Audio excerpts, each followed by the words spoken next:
దైవపుత్రులారా, యెహోవాకు ఆరోపించుడి. ప్రభావ మహత్యములను యెహోవాకు ఆరోపించుడి. యెహోవా నామమునకు చెందవలసిన ప్రభావమును ఆయనకు ఆరోపించుడి.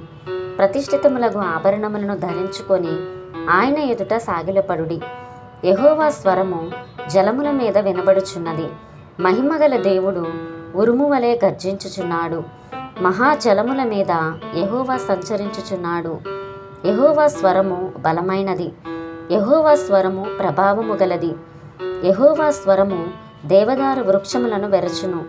యెహోవా లెబానోను దేవదారు వృక్షములను ముక్కలుగా విరుచును. దూడవలే అవి గంతులు వేయునట్లు ఆయన చెయ్యును.